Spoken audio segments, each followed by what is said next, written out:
IPI's Senior Advisor for External Relations, and I'm happy to welcome you to this Distinguished Author Series event featuring Marwan Muasher, author of The Second Arab Awakening and the Battle for Pluralism. As the brief biography on your invitation indicates, Marwan is a seasoned expert whose career has spanned the areas of diplomacy, development, civil society, and communication. He's a former foreign minister and deputy prime minister of Jordan and is currently vice president for studies at the Carnegie Endowment for International Peace, where he oversees research in Washington and Beirut on the Middle East.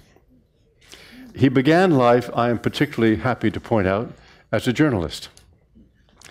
He has written a thoughtful, literate, and very timely book on the Arab awakenings, both the intellectual one that happened in the mid-19th century and liberated Arab countries from Ottoman rulers and led to independence movements decades later, and the more demonstrative one that began in 2011 and continues to unfold and in some cases to unravel today.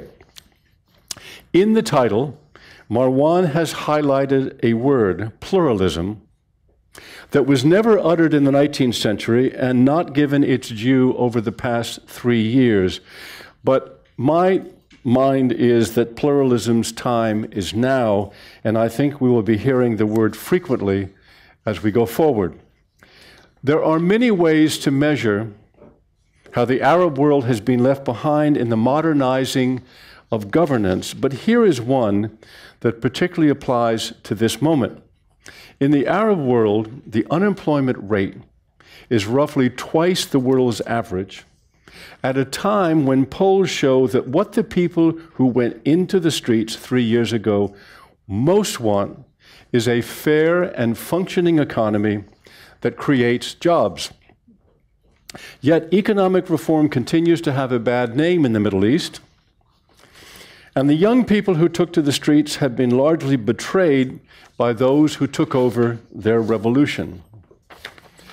And I'd like to single out one of the youth leaders whom Marwan cites, Ahmed Maher, because he was a memorable pro-democracy speaker here at IPI in November of 2011.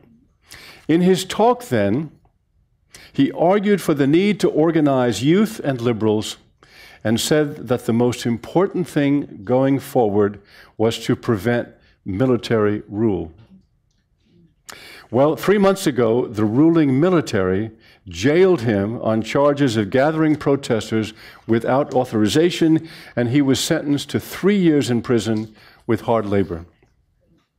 Egypt is, of course, a country where Islamists succeeded in taking power, and while there are many reasons that the Muslim Brotherhood failed, the principal one, I think, is the one that Marwan highlights in his book, a failure to be inclusive, to embrace pluralism.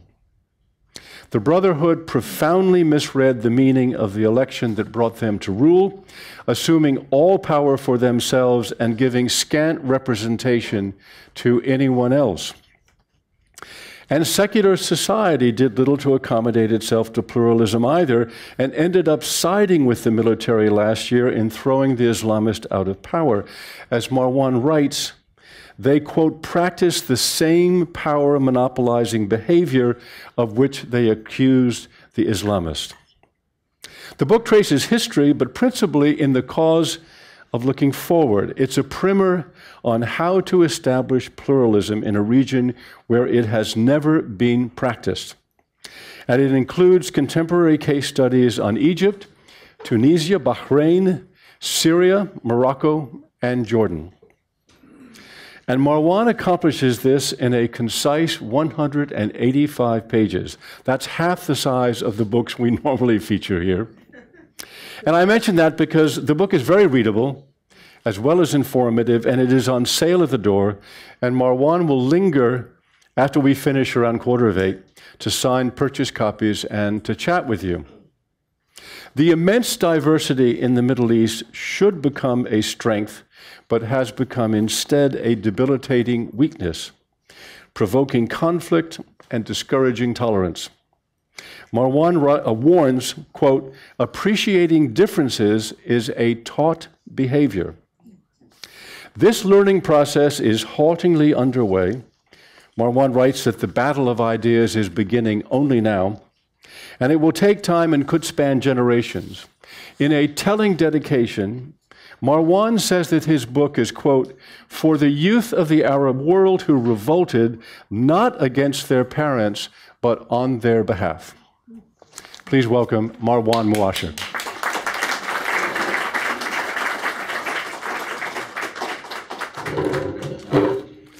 Thank you, Warren, for this very nice introduction that I'm not sure I deserve. And it's a pleasure to be at IPI and a pleasure to be among you all today. I just came from Washington, where we had a book discussion also on my book this morning with Tom Friedman. And the first question he asked me was, is the Arab uprising over? And my short answer was, it has hardly begun. And I always start my talk on what is going on in the Arab world by citing what is to me an obvious but often ignored fact, which is that no transformational process in history has unfolded in a short 3 years. Why should we hold the Arab Middle East to a higher standard than the rest of the world? None has unfolded in 3 years. Not the fall of the Berlin Wall in '89, not the French Revolution in 1789. Germany was a dictatorship until '45. France and Spain and Portugal were not democracies until the late '70s. I mean, the list goes on. And so I think that's the wrong departure point. If people romantically think that, there's an Arab Spring just because the Arab world or some countries in the Arab world got rid of dictators, and romantically expect that in their stead, they're going, democracies are going to flourish and emerge overnight in a region that has never known democracy. It's a very romantic notion. And I was from the beginning against the term an Arab Spring because it actually gives that romantic notion, just as people today is calling it an Arab inferno, an Arab winter, it's over, as Tom Friedman said. It's equally romantic. My departure point is different, and it is that the Arab world was living in a state of artificially induced stability. The Arab world was not stable, as the international community wanted to believe. It was stable by brute force, not through natural processes. And when the lid was lifted, with Mubarak leaving the scene, Ben Ali leaving the scene, etc., it is only natural that the challenges that were kept basically below the surface, the tensions that were kept below the surface, it is natural that they're going to rise up in this way. And it is natural that they're going to take a lot of time before they end up in some form or another. And even though it is called an Arab world, it is not a monolithic world. And it is also, I think, inaccurate to expect that every single country of the Arab world is going to, one, follow the same pace of development or transition, and two, ends in democratic, stable societies. The fact of the matter is that the Arab world is diverse, is different. Some countries are going to make it, and I will talk about that. Some countries are going to struggle, and other countries will simply fail. If we talk about a process that will unfold through decades and not through years. But let us, to be a bit simplistic, but to move away from the negative developments that have plagued the Arab world in the last 3 years and that have somehow painted this whole process in a negative light. People naturally, justifiably maybe, want to focus on the positive. And I will talk about that. Some countries are going to make it, and other countries will simply fail. If we talk about a process that will unfold through decades and not through years. But let us, to be a bit simplistic, but to move away from the negative developments that have plagued the Arab world in the last 3 years and that have somehow painted this whole process in negative light. People naturally, focus on Syria, focus on Egypt, focus on Libya, and say, this is crazy. You know, this is not a democratic process. This is a process that is going to condemn the Arab world to an era of darkness for the foreseeable future. The fact is more nuanced than that. And whereas no transition has taken place in the same way in more than one Arab country, we've had different transition models so far. I will choose today to talk about 3 of them, just to make the point, 1, that we already have different models, and 2, that not all these models are successful or failing. And if we shy away for the time being from naming the country, but just talk about a model, let me present 3 models. One that actually has adopted pluralism and inclusion. Maybe not naturally, maybe grudgingly, but still adopted pluralism. And had, after the transition, a coalition government, did not rule exclusively, decided that the first step to do is to agree on a constitution that would include the views of all forces of society, went through a very difficult process with a lot of tension and sometimes assassinations, but in the end, arrived at a constitution through an inclusionist process. A constitution that today is by far the best constitution the Arab world has ever known. A constitution that upholds total parity, listen to this, total parity between men and women, that upholds the right and the notion of a peaceful rotation of power at all times, and that upholds the right to believe or not to believe. In a first in the Arab world, agreed to not just by the secular forces in society, but by the largest Islamist force which won a plurality of seats in that country. That, of course, is the Tunisian model. It is not a model without problems and challenges, but it is a model that in 3 short years, in a country that has not known democracy, in fact, in a country that was a police state in the Arab world, you have such an achievement already. Take another model.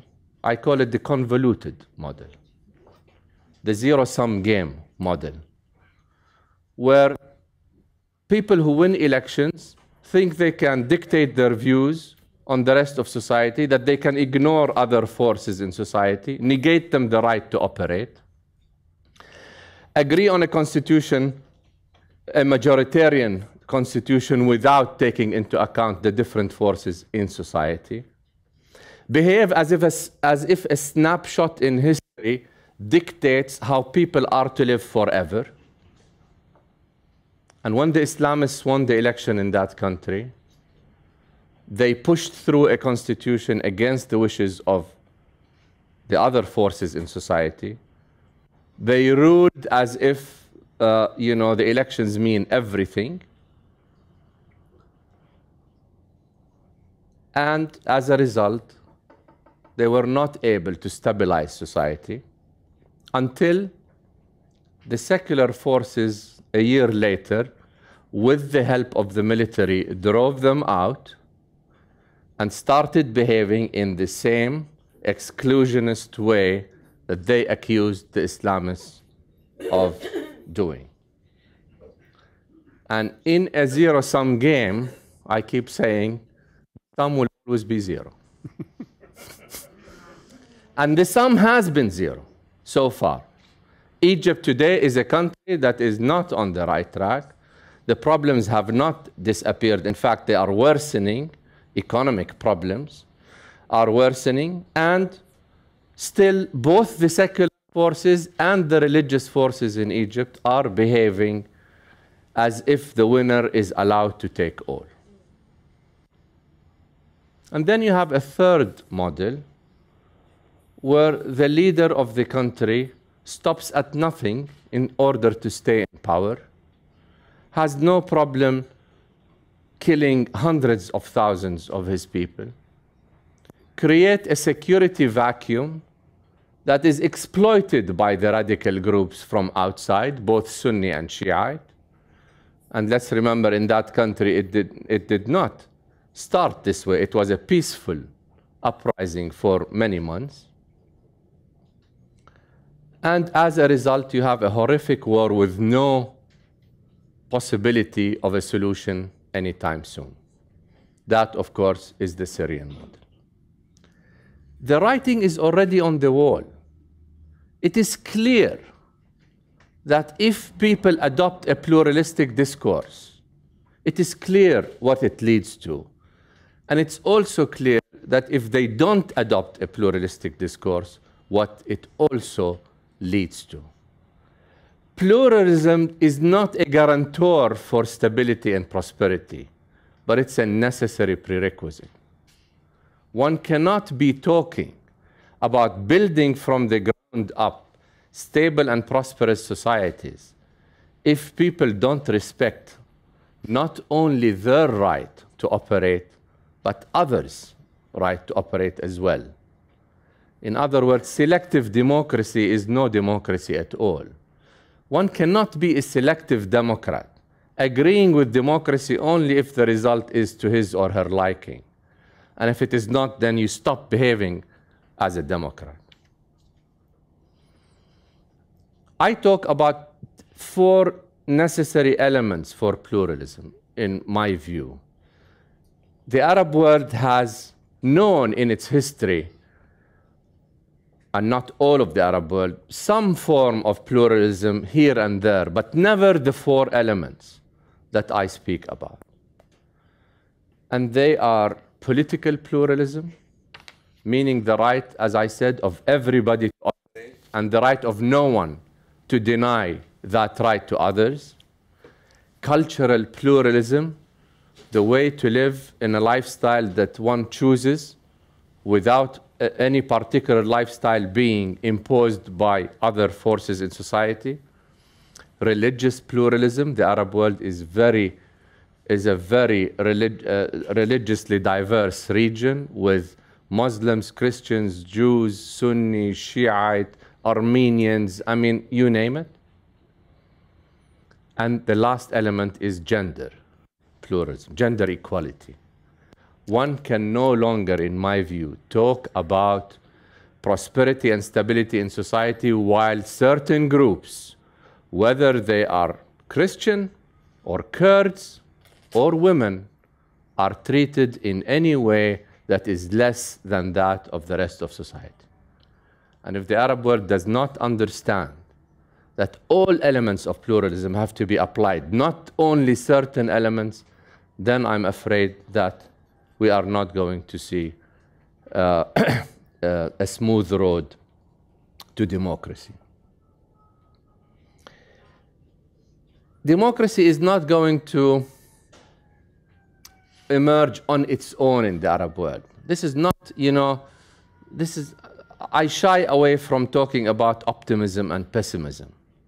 It's very easy, to write off the Arab world and to say this is a region that is condemned to darkness. It's very easy to do that. And if one does that, we would be engaged in a self-fulfilling prophecy.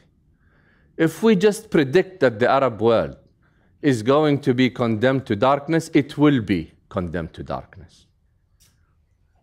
And if we romantically also predict that the Arab world, or wish that the Arab world will be democratic and pluralism and flourishing, without rolling up our sleeves and doing something about it, it will never happen. It's not going to happen on its own.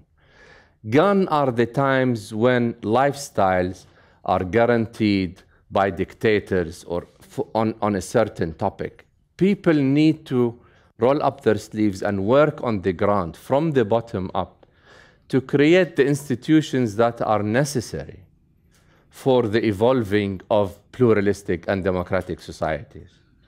And that involves certainly grassroots work to build this discourse. This is not a discourse that is, prevalent anywhere in the Arab world. A discourse that believes in a civil state at all times, a discourse that believes in democracy at all times. This is not a discourse that is organized in any way in the Arab world, and it's not something that is going to emerge without real work on the ground for decades. One of the most important elements, in my view, is that of education. We need a new educational system in the Arab world, not in terms of putting computers in schools, not in terms of improving math and science scores, which are all important, but lacking if we don't teach a generation how to think critically, how to question what it is being taught, how to accept other points of view, how to regard truths as relative and not absolute. Because unless they do that, they have no hope of competing in the global marketplace and of renewing and innovating their societies. Unfortunately, there has been an unwritten alliance, if you will, between the traditional secular and religious forces in the Arab world to put in place an education system of rote learning where, thinking that in such a way, if you only teach people what we want them to learn, we will produce docile societies that will not question authority and that will be peaceful. And that, of course, did not happen. What the Arab world has produced are frustrated societies, not able to compete in the marketplace, and as such, societies that ended up going to the street. Now, how do you convince governments in the Arab world from now on that in order to, create stability and prosperity, you will have to teach your people to criticize you? This is not, of course, an intuitive argument. How to convince countries that have not undergone transition that from now on, if you want to hold on to your power, you have to share it, is not an intuitive argument. But yet the examples are there for everyone to see. And unless that takes place in the Arab world, then I'm afraid that the countries that have not undergone transition are going to remain as blind as they are today to what is going on around them and not learn the lessons that they should learn. A lot of people accuse me of being a hopeless romantic. And they say, how can you talk about democracy and pluralism in a region where, people kill each other, where there is no respect for diversity whatsoever, where, pluralism has no... How can you talk about an awakening when we see what is happening in Syria? How can you talk about democracy when we see what is happening in Egypt, etc.? I actually consider my accusers of being the true romantics, because they want democracy to emerge without them doing anything about it. It's not going to happen. Those who want democracy to emerge must roll up their sleeves. And I actually am not hopeful about the traditional two dominant forces in the Arab world, the traditional secular forces and the traditional religious forces, because they have proved beyond the shadow of a doubt that they are not democratic, that they don't care about pluralism, they only care about being in power. And they have shown, with the exception of Tunisia so far, they have shown that once they are in power, they behave in a very dictatorial way, and whoever wins that battle, if it is to be a battle between secular and religious forces, whoever wins that battle becomes the new dictator of the Arab world. Those who will succeed from now on will be those who both believe in pluralism, as I stated, and those who are ready to provide real answers to socio-economic problems facing the Middle East. Ideology cannot be sufficient, and it was tried before in the Arab world, but ideology cannot be sufficient to answer people's problems. We are witnessing a third phase in the Arab world. The first phase was about secular ideologies, pan-Arabism, Ba'athism, Nasserism. All these isms did not succeed in providing true development to the countries of the Middle East. And when the secular ideology was shattered in 1967 with the loss of the Arab-Israeli conflict, we entered a new phase where Islam is the solution became the popular slogan. And people flocked to the Islamists, not necessarily because they always agreed with their ideology, but because Islamists presented themselves as the answer to people's economic problems. Islam is the solution became the slogan. And of course, because Islamists were kept out by brute force from participating in governance, they could say anything they wanted without having to put these promises to the test. The 3 short years that saw the Islamists come to power in certain Arab countries have done more to weaken the Islamists than 50 years of their exclusion by Arab governments have done. Because once they were in the system, they proved to be no better than anybody else. And Islam is the solution today means far less, not just in Egypt, than anywhere in the region before the Arab uprisings. We are today, in my view, moving to a new era in the Arab world, where performance will start to trump ideology. Those who are able to provide real answers to people's problems will end up succeeding, whether they are secular or Islamist. Those who will not will fail, whether they are secular or Islamist. You talk to any taxi driver in Egypt today, and he, unfortunately, it's still a he, largely, will tell you that as conservative and religious as he is, he does not want the government to tell him how to exercise his religion. I'm perfectly, able to exercise my religion. I don't want the government to tell me how to be a Muslim. I want my government to worry about the economy, jobs. And that is a message that will resonate. Everybody, in my view, whether they are religious or secular, if they want to succeed, need to evolve away from basically empty ideological platforms and towards real solutions to people's problems. That is why my hope lies with the new generation. Not because, age is determinant of whether you are democratic and liberal or not. Certainly, a lot among the new generation are neither democratic nor liberal. But enough of them have not been contaminated, basically, by the true discourses that have dominated in the Arab world, that they form at least a constituency that one can work with, but one that once again is going to take decades before results can be seen on the ground. That is my hope. That is why I believe that this new generation, if we are to invest any financial or other resources, it is in the new generation of the Arab world and in education. These are going to be key to determining whether the Arab world will end up being the kind of pluralistic and democratic region that we all hope it will or not. Thank you very much.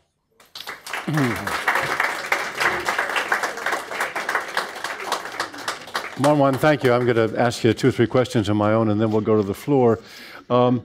First thing I want to ask you, just taking off on the point you were bringing up there a moment ago about the fact that you do believe now that governments of whatever kind they are will have to perform, will have to deliver in order to stay in power. Could you apply that to Egypt right now? Could you imagine a situation a year or 2 from now, if the military has not delivered on all the promises, that the people would rise up again and throw them out? The IMF last year came up with a very interesting study. And that study showed that in transitions across the world, not just in the Arab world, it takes they studied transitions in about, I don't know, 15, 20 countries, from Guatemala to Indonesia to... And they came up with the fact that, on average, it takes 5 years, on average, for all the major economic indicators to go back to their pre-transition level, no matter who is ruling after a transition. The point being that whoever rules exclusively after a transition will pay the price, because they will not be able to bring back the situation economically to what it was before a transition overnight. In 2012, I had an interview with Khairat Shater, who was one of the, basically the intellectual guru of the Muslim Brotherhood in Egypt. And he told me then that it would be a mistake for anybody to rule Egypt alone, and that whoever does that is going to pay the price. So he understood. And he said, and I quoted him in my book, he said that we need to have a coalition government in Egypt for the next 10 years. Of course, the Muslim Brotherhood did nothing of what he told me. And they ended up monopolizing the presidency, the premiership of the government and parliament. And as a result, they paid a very heavy price. The same street that brought them to power went against them in a short 1 year, because they did not deliver economically, and to be fair to them, they couldn't deliver economically in a short 1 year. I predict that the same is going to happen with any Sisi-led government if it doesn't rule inclusively. And today, Sisi is very popular in Egypt. Understandably, in my view. I mean, people were genuinely, disillusioned with the Muslim Brotherhood rule in Egypt. But let's revisit this 1 year down the road and see if Sisi is going to be able to deliver on the economy, and see whether the street that is so supportive of him today will remain so if economic conditions do not improve. Compare that to Tunisia, okay, where the economic deterioration has stopped. And in fact, the economic indicators are starting to go up, because inclusion has brought at least stability, a constitution that everybody agrees to. 200 of 216 members of the Constituent Assembly agreed with the new constitution. Investment figures are going up. Budget deficit is going down. Growth is going up. Not to its pre-transition levels, again, but at least the deterioration has stopped. The deterioration has not stopped in Egypt. Even with $18 billion of Gulf money that is going down the drain because they are simply subsidizing the subsidies instead of going to productive economic activities that will reform the economy and get it back on the right track. And that is not sustainable. So my prediction, I know this is not going to be very popular among Egyptians, but my prediction is that whoever wants to rule exclusively is going to pay a heavy price. Marwan, I understand why you chose the 3 models you chose, which turned out to be Tunisia, Egypt, and Syria. I want to ask you about the monarchies, both the rich ones and the poor ones, including your own country. How have they managed to avoid having, an awakening in their societies, and how sustainable is that in the future? First of all, I don't think they've avoided. They managed to avoid it. I think what we're seeing is a facade, is very short term. The monarchies of the Arab world, which ironically constitute most of the countries that have not undergone the transitions that we've seen in other places, partly because they do enjoy a certain degree of legitimacy that these other countries did not enjoy, ironically. But as you said, Warren, we're talking about the 6 rich countries of the Gulf, if you consider Bahrain to be rich, maybe the 5.5 rich countries, and the 2 poor countries of Jordan and Morocco. In the rich countries of the Arab world, the way they've attempted to deal with the issue is largely through financial means. So pour money on the problem and it goes away, okay? Or, of course, in the case of Bahrain, through also security means. Pouring money on the problem has succeeded in maybe slowing it down, but it's not going to succeed in evading the issue. Talk to the youth movements in Kuwait. They're all very rich people. It's not money that they lack, but there is a sense that they need a wider, basically, share in the decision-making process of their countries. Talk to people, of course, in Bahrain. Talk to people in Saudi Arabia. Saudi Arabia today needs oil to stay at $85 a barrel, and it's increasing the price, if they are to maintain their expenditures. Saudi Arabia, it is estimated, in 6 years will become an oil importing country. In 6 years, if they remain on this level of expenditure, meaning that the money that Saudi Arabia is pouring, whether in the Gulf or to places like Egypt, is not money that is sustainable. There will come a time when they will have to deal with their problems. We come to the poor monarchies of Jordan and Morocco. What they have done so far, and again, in these monarchies, they are legitimate. I mean, very, very few people in Jordan, as well as in Morocco, want the monarchy to leave.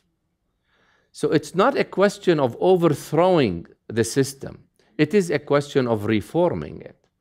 While very few people want the monarchy to leave, almost everyone wants the monarchies to be reformed and to open up their political systems and have people enjoy a wider share in their decision-making process. What they have done, these poor monarchies, is what I call ad hoc reforms.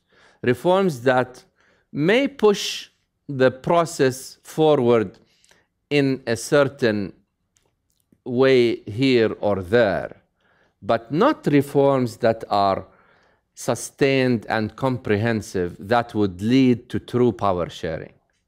And so if you look at everything that Jordan and Morocco did in the last 3 years, they have engaged in what I call largely cosmetic reforms. Has the king of Morocco been weakened in the last 3 years? Is he ruling in a less absolute way than he used to 3 years ago? The answer is no. Has the king of Jordan, is he ruling in less of an absolute way than 3 years ago? No, he's not. The lull that we're experiencing today, because justifiably people don't want to go the route of Egypt and Tunisia, nobody wants turmoil in their countries. And so there has been a lull in terms of the number of protests and the intensity of them in these countries, in Morocco and Jordan.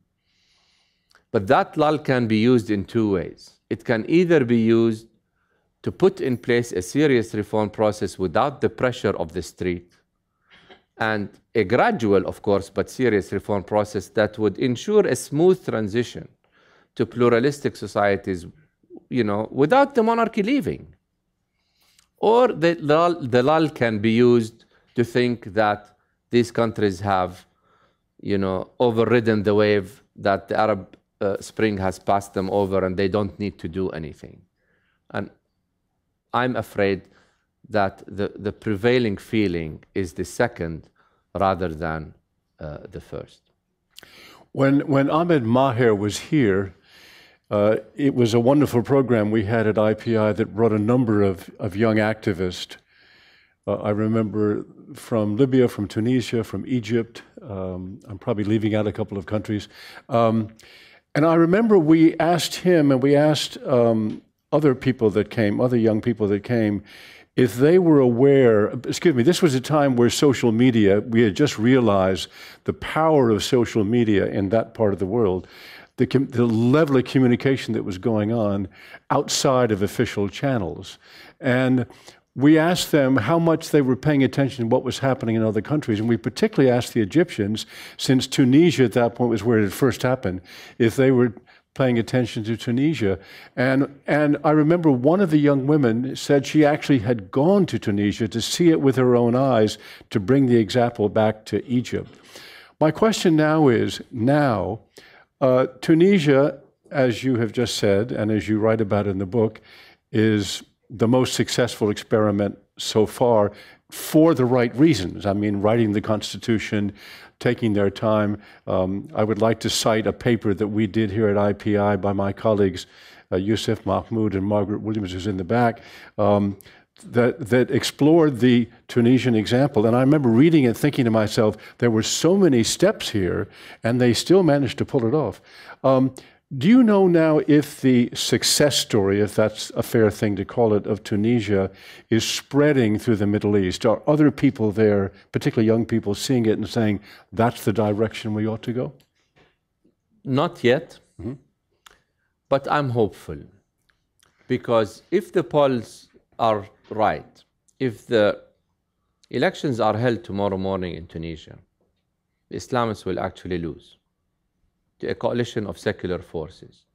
I'm not saying they will disappear, but they will lose that dominant position they enjoyed in the last 3 years.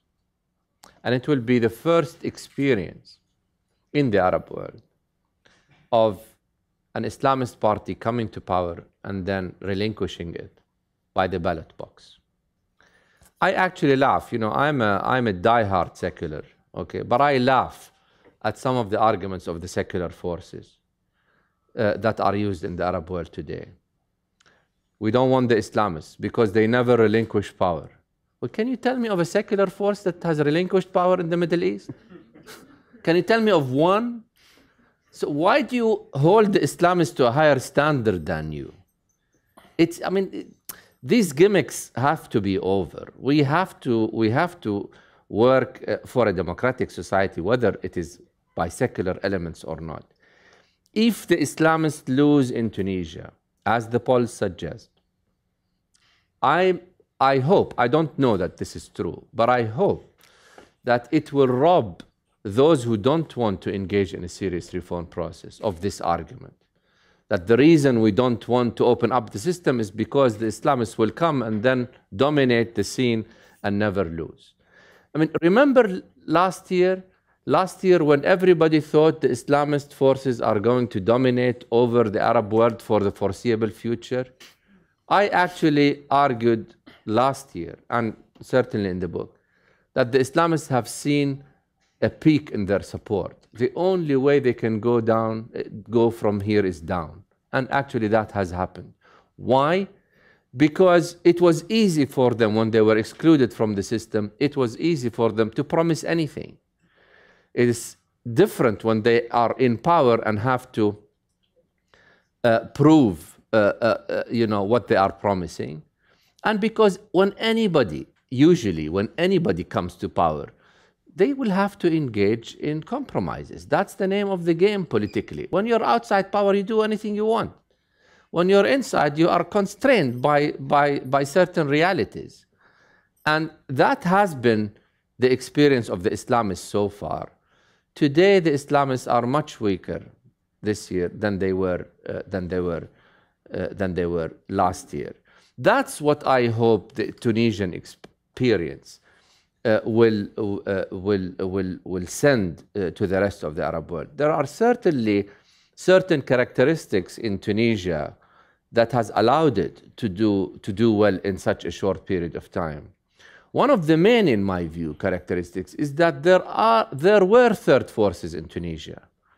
In other words, whereas in most of the Arab world, the dominant two forces were either the ruling elite or the religious opposition. In Tunisia, you had labor unions who really constituted a third force even under a police state. And these labor unions played a big role in the writing of the constitution and did not allow both the secular forces or the religious forces to dictate their views, uncontestedly. Last question. I think your book is published in Arabic, is it not? My book is being, as we speak, translated into Arabic and will be available in Arabic in about 2 months. So my question may not work then, because I was going to ask you what response you are getting from the region itself. I'm sure the response in the West is a very good one, but are you yet able to tell whether the book is being reacted to in a positive manner?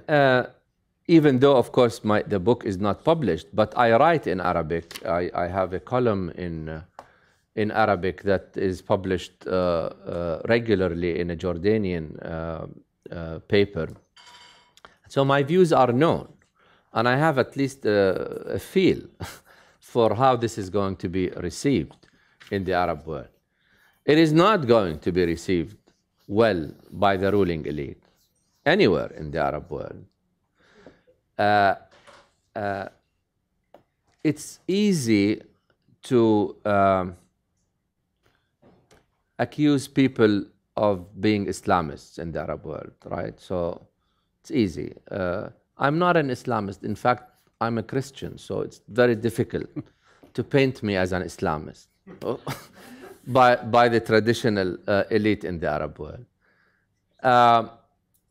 But I will be fought on other matters. You know, I'm educated in the West. I'm speaking in America. Whatever. I mean, the boxed accusations are plenty in the Arab world. The religious elements are not going to like it either, because I'm calling for relative truths and not absolute truths. I'm calling for political pluralism regardless of what the religious position is. I don't really care what the religious position is. That does not belong in politics. And one of the good things about the Arab uprisings is I'm able to say this now.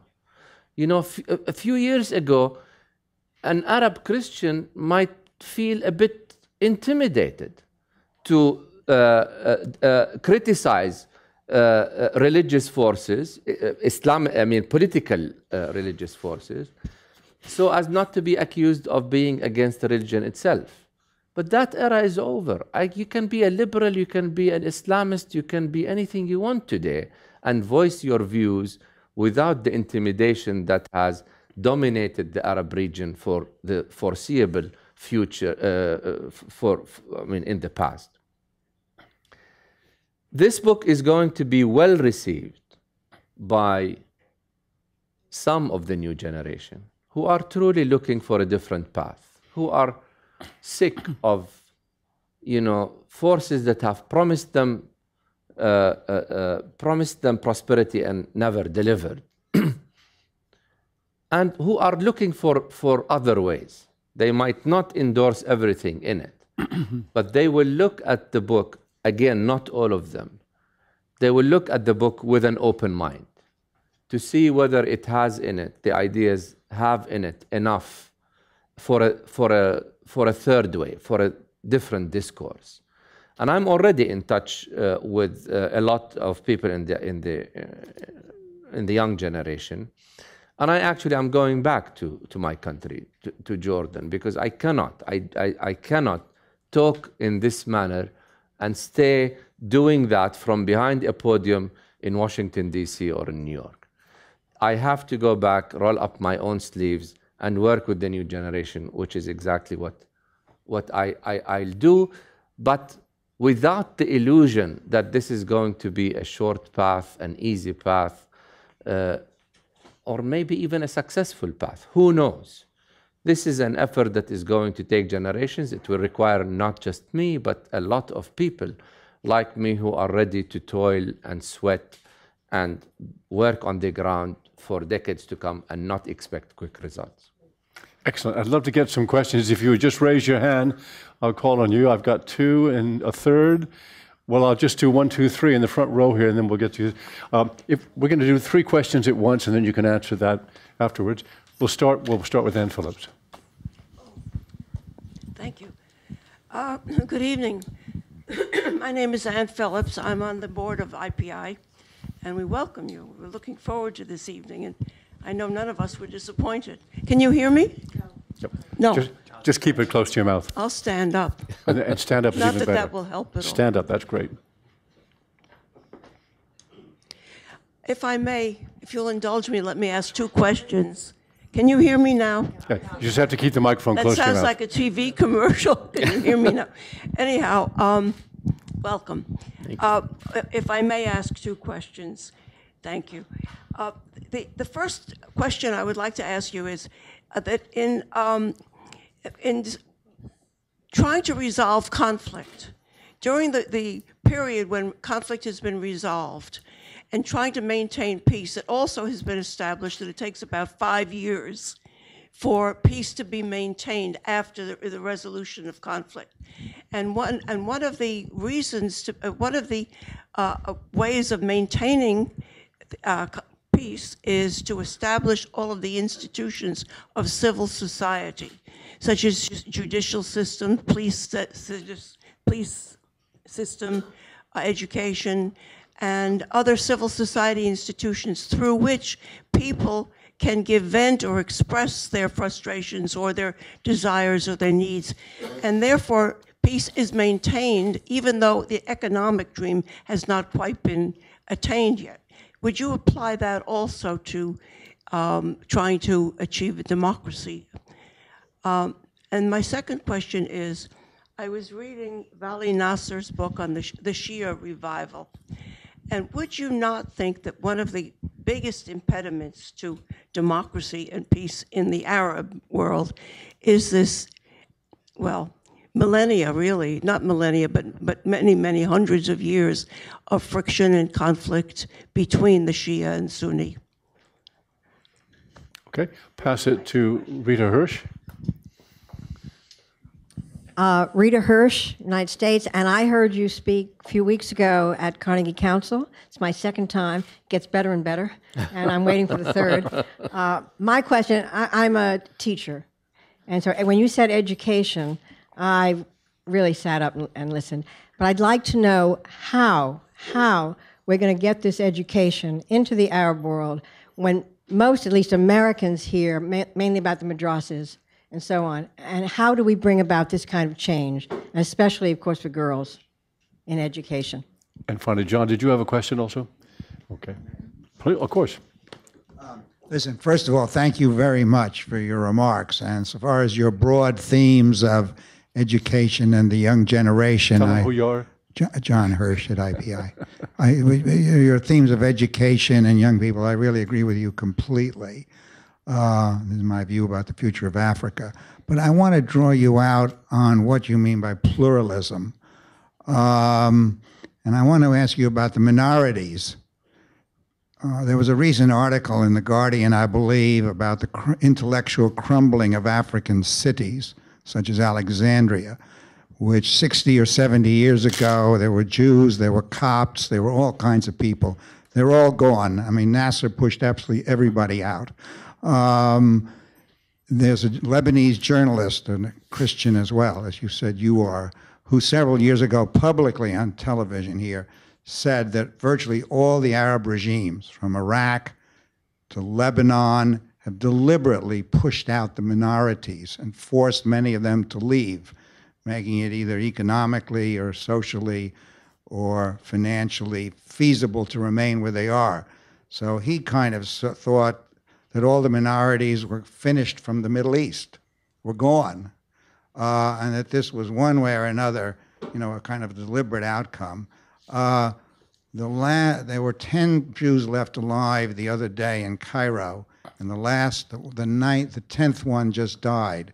So it's down to 9. In other words, the Jewish community is finished in Egypt, in Cairo, probably in Egypt. So when you use the phrase pluralism, where are the minorities in that? All right. First question was about peace building and what after conflict? Well, and civil society, and I agree totally with your views. I mean, and that is why I said, I mean, democracy is not a matter of elections only. You have to put in all the pillars, and institutions of civil society are key. That is why, actually, I have a lot more hope in countries like Tunisia or even Egypt, which has an old tradition of bureaucracy, civil society. I mean, there are institutions in these two countries that have been working for quite some time. That is in contrast to a place like Libya, a neighbor of both, that has nothing in terms of institutions. No bureaucracy, no police force, no army, no civil society, nothing, except money, which, you know, cannot buy everything. So I totally agree with you that, you know, if economic prosperity cannot be achieved overnight, peace can still be maintained if there is a semblance of civil society. The countries of the Levant in the Arab world, that is the eastern part of the Arab world, Syria, Lebanon, Iraq, Jordan, these are all modern-day creations through the Sykes-Picot Agreement of 1916, where people of ethnic, you know, different ethnic and religious backgrounds have been put together without any sense of a national identity. To the point where 100 years later, today, none of these countries invested a serious effort in forging such a national identity. And until today, in Lebanon, you have a lot of civil society institutions, but they are all sectarian. They all work within the sect that they belong to rather than on national lines. The same is true in Egypt, in Iraq. And of course, I don't want to even mention Syria. So I cannot but agree with you on the need to do so. The Sunni-Shiite divide is also, you know, another way also of describing the minority issue in the Arab world. I don't like to use the word minority, okay? If you put yourself, if you think of yourself as a minority, you become a minority. I belong to, you know, a group in Jordan which is 5% of the population. Christians in Jordan are no more than 5%. But they've been there, you know, for the last 2,000 years. If I think of myself as a minority, then I start thinking, oh, I have no right to talk about this and lecture to the majority of the people. I have to depend on the leader or the system to guarantee me my rights, as the Christians in Syria did, and look the other way if that leader then goes about and butcher the rest of my fellow citizens. I paint myself into this situation, and then I give reason for this majority to go after me once they have a chance. We need to talk about citizenship. The time has come in the Arab world to treat everybody as equal citizens, which again talks about the pluralism issue that you talk about. Citizenship needs to be redefined in the Arab world. We don't have citizens in the Arab world. We have subjects so far. And we have minority groups. And we have women in Tunisia who depended on a dictator like Bourguiba to give them their rights, and he did. But he did a lot of awful other things as well. Today, women in Tunisia have more rights than under Bourguiba, but this time through a natural process that they sweated for, that they toiled for. But in the end, it will be more sustainable than an artificial process where you depend on dictators to do those. The Sunni-Shiite divide is the same thing. It is not a matter of purely religious divide. It is political. I mean, I imagine if the Shiites in Bahrain, 70% of the population, are treated as equal citizens, they don't have a problem with the Sunnis, and vice versa. I imagine that the Shiites in Saudi Arabia, 10% of the population, are treated as equal citizens. It is, but in any security vacuum, of course, the radicals on both sides, and in Syria, we're seeing radicals on both sides exploit their differences. But the Sunnis and the Shiites in Syria are not talking about their religious differences. They're not fighting over their religious differences. They're fighting about political issues. The Jews are different. The Jewish community in the Arab world has been affected by the Arab-Israeli conflict. Let's be, clear about that. Before the Arab-Israeli conflict, in fact, the Jews enjoyed better status in the Arab world than they did in Europe. I mean, I'm not even talking about the contemporary Arab world. When the Inquisition started in Europe, the Jews of Europe came to the Arab world. So it's not impossible for them to live within the Arab world. But unfortunately, the Arab-Israeli conflict again cast a political angle on the issue. And then the issue of education, how will we get this education with a lot of difficulty?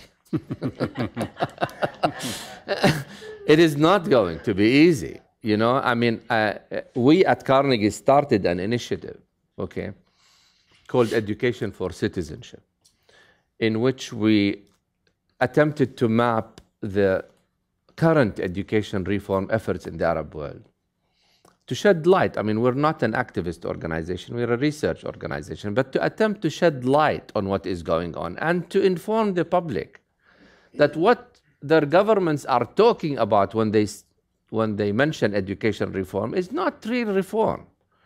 Because real education reform, as I said, has to revisit the content, the curricula, the teachers' attitudes, the way you teach not just citizenship concepts in a civic course, but in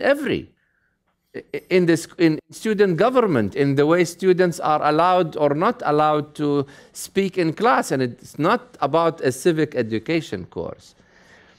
So we did that, And when the transitions took place, we attempted to talk both to the Egyptian government and to the Tunisian government in order to see whether they have any inclination to make use of some of the research that we've done in order to have a more inclusive, again, pluralistic educational system. The results so far have not been encouraging. But again, this is not something that will happen overnight. Okay, I think one is there, and in the back there two, and then three here, okay? Yeah, that's right. Mm-hmm. Hi, my name is Judy Cheng Hopkins. I'm the head of peace building here in the UN in New York. Thanks for this really excellent presentation. I think the best part was to hear you say at the end that you're going to roll up your sleeves and go back to your region and help these young people organize, because as we've seen, especially in Tahrir Square, Egypt, while they were good at the politics of protest, they were really sadly lacking in the politics of participation and never got a chance in the politics of governance. So I think this precisely, and not to blame them, that's the legacy of not having had the practice of organizing. And so people like you going back that's the best thing that I heard you say. But secondly, I have a question too. You said at the end of the day, the bottom line is performance legitimacy, right? Economy, jobs. Couldn't you conceivably have a situation where you had a strongman Arab leader, not too democratic, not too pluralistic, but just benign enough to attract foreign investment and create jobs, as we've seen in so many parts of my part of the world, in Asia? Could that conceivably be a scenario like that? We waited 50 years for such a man, and he never showed up. And now we talk about, an Arab Gandhi, an Arab Nelson Mandela, an Arab Martin Luther King.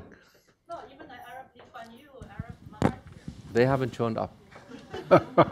Economic reform, economic reform in the Arab world, well, we've had strongmen in the Arab world before, right? Let's start with Nasser in Egypt, who was very popular, maybe even more popular. Well, no, he was popular even inside Egypt, but very popular across the Arab world. Nasser put forward the slogan, in Arabic, لا صوت يعلو فوق صوت المعركة. No voice is allowed to rise over that of liberation. Meaning that all the energies of the Arab world have to be channeled towards liberating Palestine first. Don't talk to, the implicit thing is don't talk to us about democracy now, don't talk to us about pluralism. We have a higher objective to achieve, right? And what has been the result? That Arabs suddenly woke up in '67 and discovered that neither bread nor liberation was achieved. Right? We did not liberate Palestine, and we also discovered that in the meantime, we did not build pluralistic societies. Then we stopped having strong men like this. Then we've had autocratic men in the Arab world. Let's take somebody like Mubarak or Ben Ali or others who pushed forward the idea of bread before freedom. Okay? Meaning, if people are to take wise decisions politically about who they want to elect to govern them, let's make sure their stomachs are full, right? If their stomachs are full, they become wiser politically. That's the argument. Bread before freedom. So what happened in the Arab world? Economic reform was attempted in the absence of a political reform process to ensure that when abuses to liberalization take place, and of course they're going to take place, whenever you liberalize, whenever you sell state-owned industries, whenever you liberalize your trade systems, abuses are going to happen. If you don't have a political reform process that ensures strong parliaments, ensures an independent media, ensures a strong judiciary to make sure that when they do happen, you have the institutions to check these abuses, the result has been in a place like Egypt or Tunisia or other places, that the cronies around the leader or around the regime are the ones that benefited from this economic reform process and not the general public. So today, economic reform in the Arab world has a very bad name because it is associated with corruption today. And how do you check corruption without building strong systems? So once again, strong leaders that are not corrupt and benevolent and all of that, you can't wait forever. Julie, when these young activists were here 3 years ago, I was chairing a meeting, and I remember I said something that I thought was smart, and they shouted me down. I said, what you are all waiting for is a Mandela, and they said, that's the last thing we need. We need the answer. And so the distrust of the individual seemed to rule them. In the back there, if you please. Thank you so much for this opportunity. Nkechi Obodo is my name, and recently started a non-profit organization that empowers girls through education. I'm originally from Nigeria, and recently we are beginning to see some women, African women, getting involved in politics in Africa. The problem is that, yes, a lot of them are being elected into House of Representatives and the Senate, yet, the challenges are still there for them. You find out that they're not, even though they are members of the Senate or Parliament, you still find out that they are still not able to sit on the decision-making tables. They are being shut down most of the times. Their opinions are not even accepted, even though they are elected members of the Parliament. And how do you address this? How do you begin to convince some of these leaders that, just like you rightly pointed out, that without gender equality, development can never happen in a society? And again, the second question I have is this. You talked about grassroots movement, education. by going into the rural areas or, trying to re-socialize, some of these people, especially those in the rural areas. And I face some of those challenges. Each time I visit a home, I visit my country homes, and I try to really, talk to the elders and the members and the moms and dads. They need to educate their girls. What I find out, I have to deal with the cultural impediments. And in the fact that, instead of really seeing me as an agent of change, rather they see me as someone who is coming in to impose my Western values on them. So how do you deal with this? Thank you so much. And then we had a question in the second row.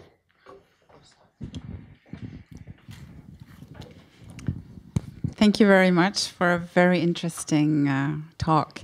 My name is Kristin Hetla. I work with UN Women, the United Nations entity for women's empowerment and gender equality.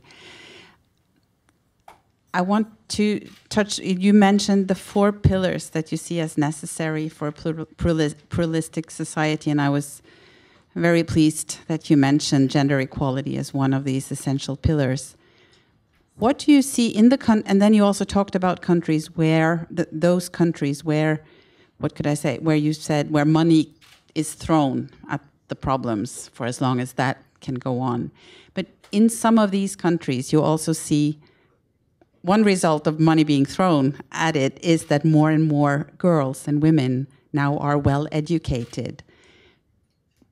Do you see that playing a role, and in that case, which role in pushing for change and for a more pluralistic society in these countries where this is happening? Thank you. The issue of women, I mean, is not static in the Arab world. If we look at the status of women 100 years ago, let's say, and today, certainly women have advanced from that period, but they are far from being treated equally. I see 2 issues when we talk about gender equality. In any society, you have cultural discrimination against women, and you have legal discrimination against women. Cultural discrimination takes much longer to erase, right? I mean, one might argue that even here, cultural discrimination is still being practiced against women. But there is no excuse for legal discrimination. If you want to put the country on a solid track to reform, you cannot talk about women receiving less rights than men if they do equal jobs, for example. Legal discrimination is prevalent against women in the Arab world. I mean, I'll talk about my own country. Social security benefits are not the same to women as they are to men. If a man passes away, his children get social security benefits. If a woman passes away, her children do not. If a Jordanian is married to a non-Jordanian woman, if a Jordanian man, their children are Jordanian. If a Jordanian woman is married to a non-Jordanian, their children are not Jordanian. I mean, the list goes on. When we were involved, when I was involved in an inclusive effort in Jordan to come up with a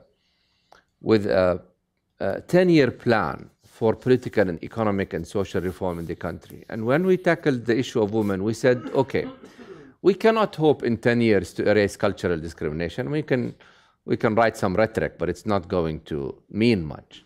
What we can do is to ensure that we remove all discriminatory clauses from Jordanian laws that discriminate against women. That to us seemed at the time to be an achievable target. That effort was done in 2005. Today is 2014. Not one law was changed. Not one law was changed. So even legal discrimination is going to take, unfortunately, a long time. But I talk about, again, the mindset. You know, I mean, When I talk about total equality, if in your own mindset you accept to treat any group as less than equal, then you're contaminating your whole mindset. You cannot talk about anything but total equality, in my view, when it comes to the women issue anywhere in the world, but I'll talk about my own region. Once you allow, even a small degree of discrimination, you're allowing yourself to justify discriminating against other groups, not just women groups. I agree with the question about rural areas, how to convince them. I mean, the problem of establishing, let's say, new political parties or new forces in emerging democracies is a problem that is not unique to the Arab world. And I'm glad you're from Nigeria and you're speaking to that issue. It is a problem that is common across the world. Why? Because most people, and particularly in rural areas, view with a lot of skepticism anybody who comes to them and tell them, I have the solution to your problems. Because most of the time, these people coming to them don't have clear programs. They center around personalities and not programs. They're just worried about winning the election that year. And once they win or whatever they do, then they forget about rural areas for the next 4 years or so, etc. They don't work at the grassroots level. And so convincing people in rural areas, again, is not something that you can do from 1 or 2 or 3 visits. Either you show them for a sustained period of time seriousness, both in maintaining contact with them, but also in solving part, at least, of their problems. Until you are able to build that trust, which cannot be built overnight, you're not going to make an indent. Part of the success of Islamist forces in the Arab world has been this, that they were able to go to the rural areas, that they were able to provide health services, sometimes education services, without expecting these people, simply to vote for them. What the Islamists have done, other secular parties have not done.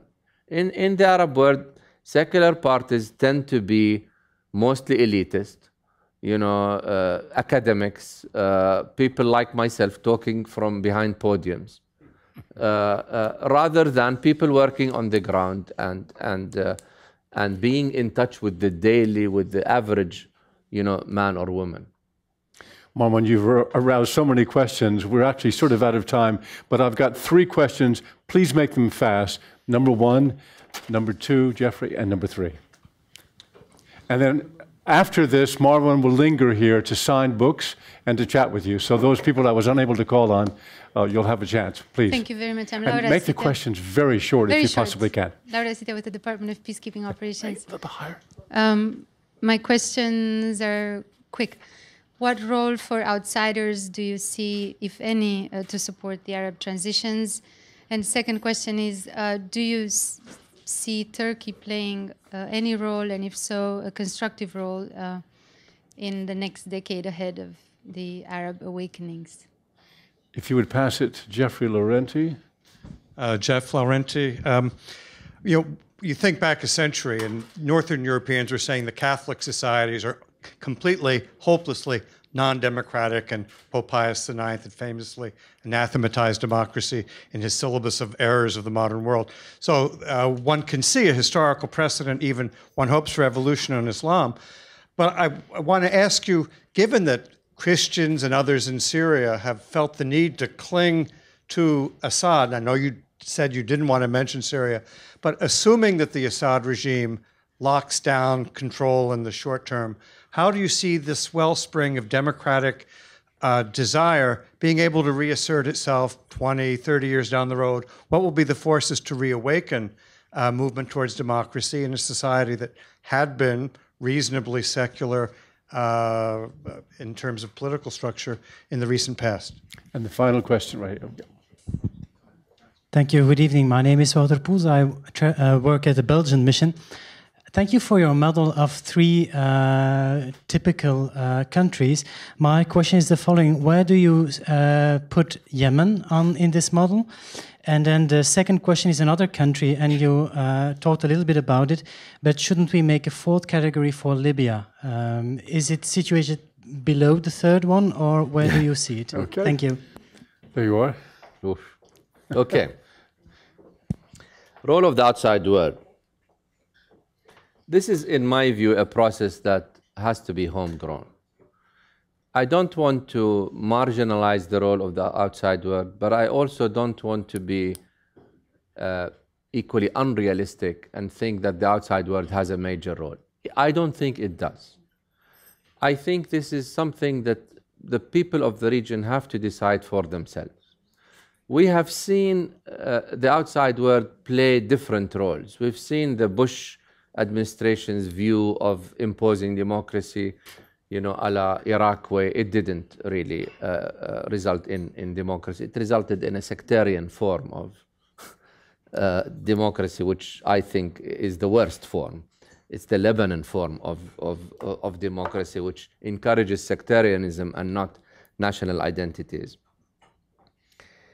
I think what the outside world can do, one is no harm. Do no harm, okay? And I'm being very modest in my views here. Do no harm. Support the process. Don't support individuals.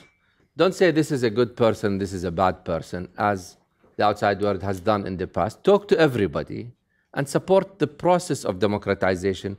Don't say the Muslim Brotherhood are good or bad, or the seculars are good or bad. Or that's not for the outside world to determine. That's for the people of the region to determine for themselves. And if one does that, to me, that's enough. And then leave the rest to the region. Because gone are the times, when the outside world can intervene, let's say economically. Okay, with the global financial crisis, neither the United States, nor the European Union, nor any of the outside forces have a lot of money to play with anyway.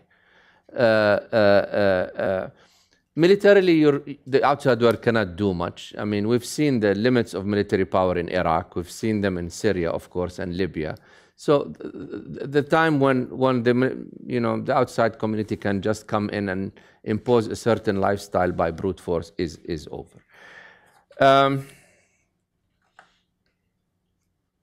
This argument about whether Islam is conducive to democracy or not, and you've said it yourself. There was a time when you could easily say Catholicism is not conducive to democracy. There is no one form of Islam. There's no one interpretation of Islam. You choose how you interpret religion. One. And I think people have interpreted religions in many ways, some in ways that have allowed for democratic societies to emerge in places like Turkey, in places like Indonesia, Malaysia, or not maybe an ideal form of democracy, but still some form of democracy. And so as long as you understand that no matter what the interpretation of Islam is, if you want to be in politics, then you have to play by the political game. There is no impediment to developing pluralistic societies. But this idea that, once again, Islamist parties are non-democratic. Once again, show me the secular parties that have been democratic in the Arab world. It's not a matter of Islamist parties or not. Turkey's role, Laura. Turkey, in my view, played an exaggerated or pumped up its role in the Arab uprising way beyond what Arabs thought of Turkey. Remember, one of the good things of being out of government is you say what's on your mind. Turkey is a country that since Ataturk abandoned the Arab world, left the caliphate, left the Arab language, looked to the West, became a friend of Israel. I mean, I'm telling you what Turkey's perception in the eyes of an average Arab, okay? Indicated that it doesn't want the Arab world, it wants to be part of Europe, etc., etc., etc. Turkey was not seen in a good light in the Arab world by the average citizen until recently, until the Islamist government came to power, attempted to reconnect with the Arab world, build bridges with the Arab world. But remember, Erdogan today is a popular person in the Arab world, not because of the Turkish model of governance, but because of his rhetoric on Israel. True? Nobody likes Erdogan because of the Turkey. So Turkey sort of marketed itself as a country that has a model of governance that the Arab world can use. But have there been many takers in the Arab world? Not many. I mean, Ennahda in Tunis talked about emulating the Turkish model. The PJD in Morocco talked about that. But by and large, if the Turkish model is about total separation of church and state, there aren't many takers in the Arab world. If the Turkish model is about an army that is the final arbiter on issues, there aren't many takers in the Arab world. If it is about economic success, maybe. So when we talk about a Turkish model, you have to parse it. What is meant by it? When I talked about my three models, I certainly did not mean for them to be exclusive, but only to be representative of the kind of transitions that are going on in the Arab world. I mean, Yemen is an interesting case because Yemen has so many problems other than, or that preceded the Arab uprisings, right? Economically, it's a very poor country.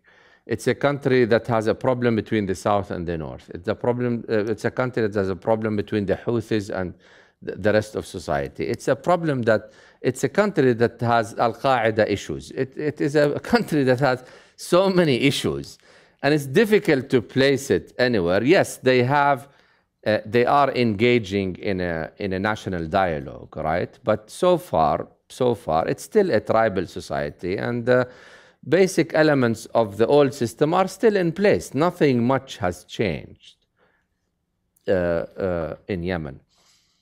Libya is a category of its own.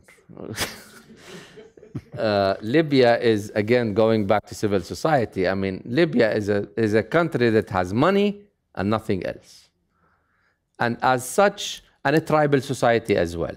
And a society that does not have any strong sense of a national identity, much like the eastern part of the Arab world. And therefore, Libya, unlike Egypt and Tunisia and Morocco, I think, will take much longer. I'm going to do two quick pieces of peacekeeping, of housekeeping before I know. I've been here too long. You know, we began in 1970 as the home of peacekeeping, and obviously it's in my head. Housekeeping. Beatrice in the back has two pieces of paper. One of them is an invitation to next Tuesday at lunchtime to an extraordinary friend of ours named Ade Adebayo, who is coming here to promote his book. And if you've never heard Ade speak, just take my word for it, you want to come. She will have the invitation back there. She will also have something else I ask you to help us on, a feedback form. It's quite clear there. If you could get it and fill it out quickly, I'd be very grateful to you. Even if you tell us you didn't like what we did, we just want to get a little feedback. Finally, I want to just state publicly right now that Marwan is invited back here and doesn't have to write a book to get invited back. I simply want you to come back and report to us what it was like. And this will sound like I'm making fun of it. I'm not.